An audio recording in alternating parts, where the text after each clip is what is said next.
भारत के स्वाधीनता आंदोलन में 9 अगस्त 1942 भारतवासियों के लिए एक यादगार दिन।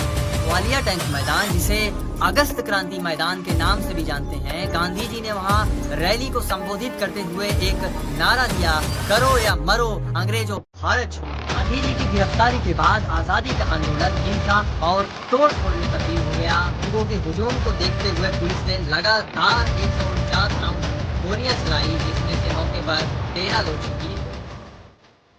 नमस्कार, मैं प्रशांत पांडे साथी मंच को तहे दिल से धन्यवाद करता हूं कि उन्होंने मुझे अपने चैनल पर बोलने का अवसर दिया। और मैं आपसे भी अनुरोध करता हूं कि आप साथी मंच को ज़्यादा से ज़्यादा देखें, सुनें, पसंद करें और लोगों में शेयर। भारत के स्वाधीनता आंदोलन में 9 अगस्त 1942 भारतवासियों के लिए एक यादगार दिन। मुंबई के ग्वालियर टैंक मैदान, जिसे अगस्त क्रांति मैदान के नाम से भी जानते हैं, गांधी जी ने वहां रैली को संबोधित करते हुए एक नारा दिया, करो या मरो अंग्रेजों भारत छोड़ो। 9 अगस्त को उसी दिन अरुणा आसफ अली ने भारत का झंडा लहराया। इस ऐलान के बाद अबुल कलाम आजाद, जवाहरलाल नेहरू और सरदार वल्लभ भाई पटेल को गिरफ्तार कर लिया गया।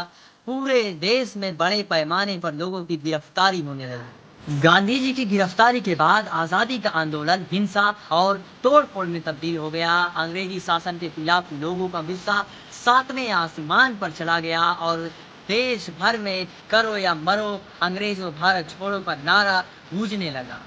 स्टूडेंट्स विश्वविद्यालयों से निकलकर मोर्चा संभालने लगे।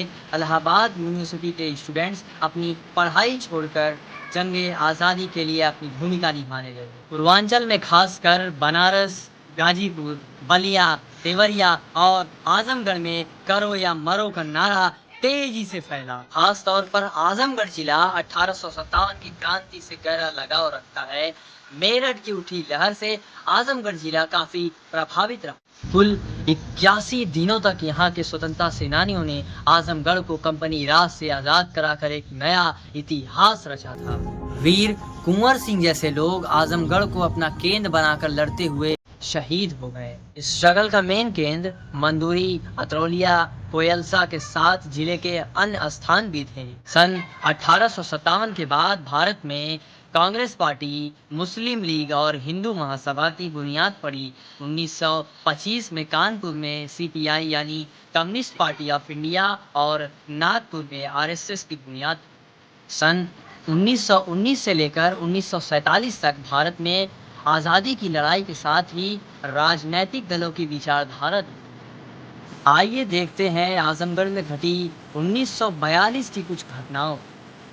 सूरजपुर के जय बहादुर सिंह पिपरी डीह कांड में जेल में बंद थे और झारखंडे राय के पास से हथियार बरामद दिखा करके उन्हें राजस्थान के दिवरी डिटेंशन कैंप में रखा गया। मुक्तिनाथ उपाध्याय को बरेली के गड्ढा बैरक में अमानवीय तरीके से रखा गया था।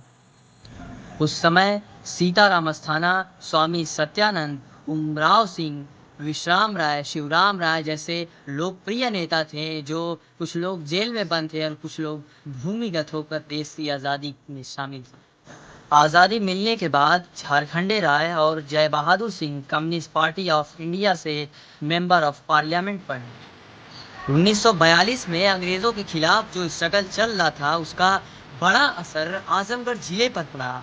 बेलथरा रोड रेल स्टेशन 14 अगस्त को जला दिया गया। दुबारी के पास बरोहा गांव के निवासी मंगलदेव पांडे बेलथरा पहुंचे। वहां उनकी मुलाकात बीएचयू के स्टूडेंट्स पारसनाथ मिश्र और देवनाथ उपाध्याय से हुई। बेलथरा रोड में चप्पे चप्पे पर अंग्रेजी सरकार के सिपाही तैनात। बेलथरा के हालात देखकर 16 अगस्त को घोषी का प्रोग्राम छोड़कर मंगलदेव पांडे मधुबन पहुंचे। Azamgarh DM RH doublet Mau में कैंप किए हुए।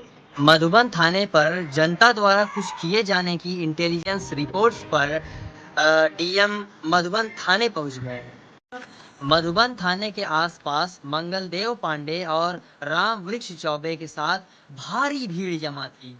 थानेदार ने मंगलदेव को बुलाकर पूछा, आप लोग यहाँ क्या करना चाहते हैं? तो मंगलदेव का जवाब था, हम लोग थाने पर झंडा फहराना चाहते हैं। थानेदार ने कहा कि हम आपकी बात डीएम साहब से करवाते हैं। कुछ देर बाद मंगलदेव थाने से बाहर निकले और वहां खड़े राम बहादुर लाल ने उन्हें गोद में उठा लिया और दूर खड़ी जनता को थाने पर आने का इशारा किया। भारी भीड़ थाने पर चल पड़ी। लोगों के हुजूम को देखते हुए पुलिस ने लगातार 149 राउंड गोलियां चलाई, जिसमें से मौके पर 13 लोग शहीद हुए। शहीद होने वालों में रामचंद्र पांडे, मुन्नी कुम्हार, विभूति सिंह, रामपत तिवारी, हनीफ दर्जी, सुमेर गरड़िया, कुमार मांझी, लल्लन कोयरी, बनवारी, बंधु नोनिया, राजदेव कांधू व रघुनाथ भट्ट हैं।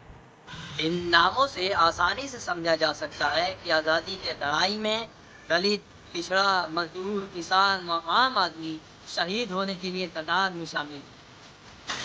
इंटेलिजेंस रिपोर्ट्स के अनुसार मधुबन से बाहर निकलने वाले रास्ते को काट दिया गया था और चारों तरफ पानी भर दिया गया।